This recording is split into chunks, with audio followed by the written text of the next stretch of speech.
আসসালামু আলাইকুম। চলে আসলাম আমার ছাদ বাগানে। আজকে আমি আমার ছাদ বাগানে ড্রাম কাটছি। অনেক বইলা কইয়া অনেক রিকোয়েস্ট কইরা একটা ড্রাম কাটাইছি।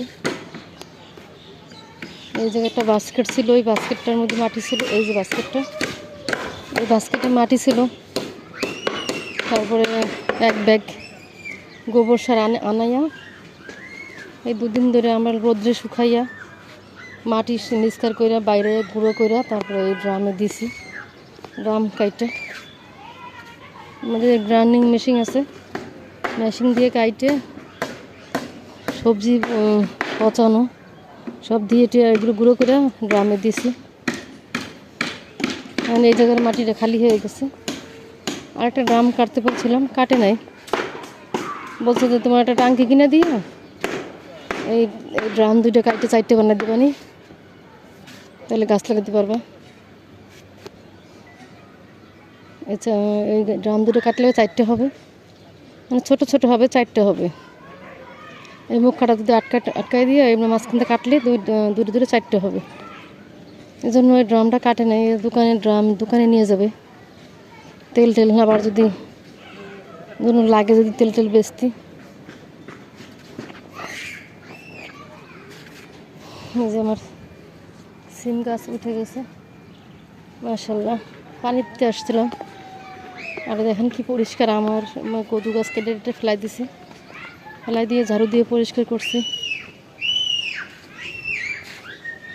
কদু গাছ নাই, সব ফেলাই দিছি। এই পাশের কদু গাছ সব ফেলাই দিছি, যা ছিল একদম শিকড় বাকড় সব পাতা সব ফেলাই দিছি। আর কদু শাকের পাতা করে দিয়ে আমি সবজি মাটির সাথে মিশাইয়া 2 দিন শুকাইয়া মাটি আর গোবর সার মিটে ওই ড্রামে দেওয়া হয়েছে।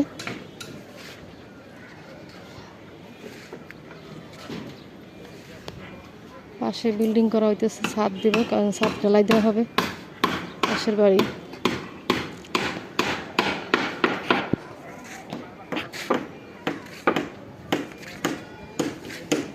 এখানে যে ফেলাইছিলাম, ওই যে আপনাদের বলছিলাম যে বেগুন গাছের বিচি ফেলাইছিলাম, এই দেখেন কতটা বড় হয়ে গেছে। দুটো কদু গাছের বীজগুলো লাগাইছিলাম, কিন্তু একটা ফুটছে, একটা এই যে আমার হাতের দাড়ি নষ্ট হয়ে গেছে, নষ্ট হয়ে গেছে। এই যে একটা ফুটছে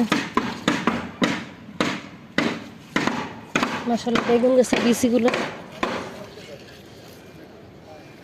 গাছের বিচিগুলো ফুটে চারা হয়েছে।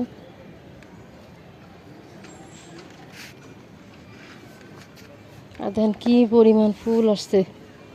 কাঁচামরিচ সারা রোজায় খাইছি, তারপরে শেষ হয়ে গেছে। এখন দেখেন আবার এখন ফুল আসছে অনেক।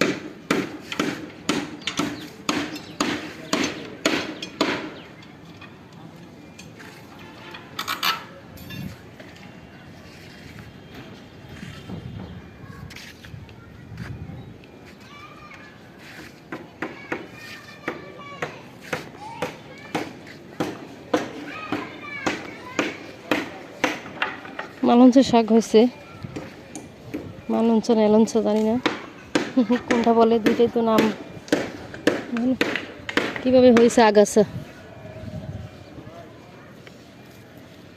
মাটি নেই, তো আমি এই এলঞ্চা গাছগুলো উঠাইয়া লাগাই দিতে পারলাম। ড্রামে দেওয়া যাবে না, ড্রামে অন্য গাছ দেবো, তো রাগ করবে।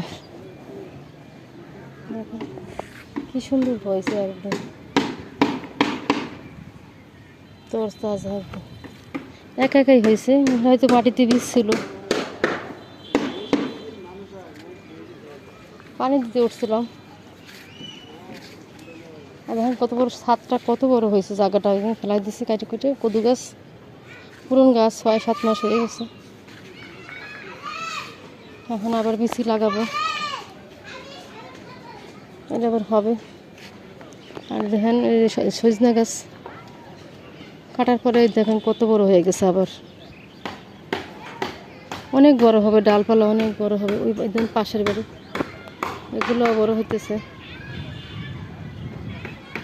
সবাই এই জায়গায় সবারই আছে, দুই একটা প্রতি বাড়িতেই আছে।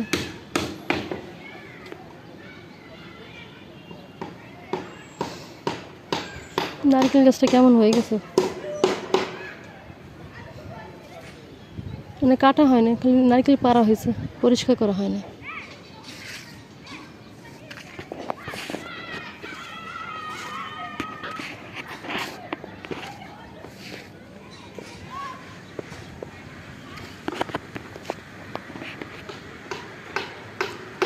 সারাদিন অনেক গরম ছিল।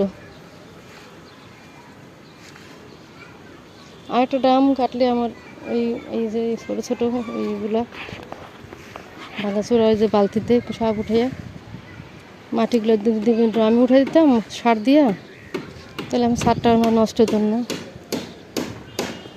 ইনশাল্লাহ দেখি যত তাড়াতাড়ি পারি, যদি আল্লাহ মুখ তুলে চায়। আল্লাহর হুকুম ছাড়া তো হয় না কোনো কাজ।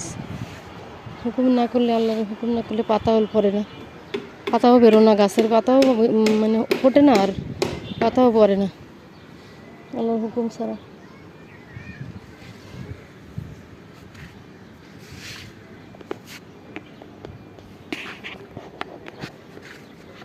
গাছ টাছ লাগাবো আস্তে আস্তে, এগুলো উঠে গেলে কাঁচামরিচ ফেলাই দেবো, ফেলাই দিয়ে তারপরে ওই ডাঁটার ওই লাল শাকের বিচিটা ফলাবো, আরও ওই বেগুন গাছের চারাগুলো লাগাবো, আর এই বেগুন গাছটিও ফেলাই দেবো, ফেলাই দিয়ে নতুন একটু চারা লাগাবো। মানে আমার তরকারি সমস্যা, বাজারে যাইতে হয়, বাজারে যাই আনতে হয়, আমার বাজার করার লোক নাই। দোকানে বসে আমার বড় ছেলেটার, আর ওর আব্বু যায় মাল আনতে। কাঁচামরিচ সেজে বিশেষ করে আমার বেশি দরকার, মাছ তরকারি থাকলে কাঁচামরিচের সমস্যা, একজনের বাসা যাওয়া লাগে, যাওয়া প্রয়োজন পড়ে যায় কাঁচামরিচের জন্য। কাঁচামরিচ থাকলে আর সমস্যা হয় না। এটা যে কী গাছ বলতে পারতেছি না, বাঙ্গি গাছ না তরমুজ গাছ।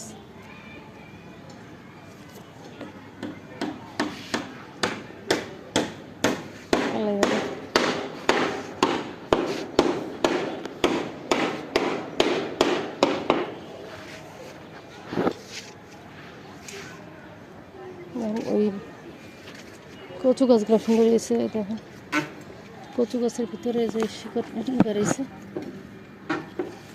আরও হবে গাছ। এখন পানি দেব,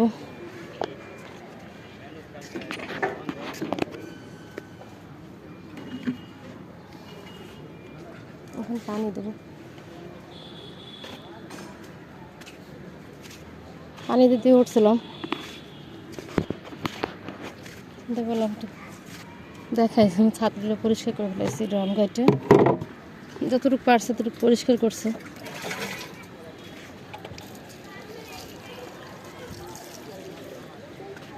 এক একটা ড্রাম 2000 টাকা, নতুন কিনতে গেলে 2000 টাকা। একটা ড্রাম 2000 টাকা কিনতে হয়। আর আমরা দোকানে তেল নাই বোধহয়, নিয়ে আসছে যে গাছ লাগাই দেবো।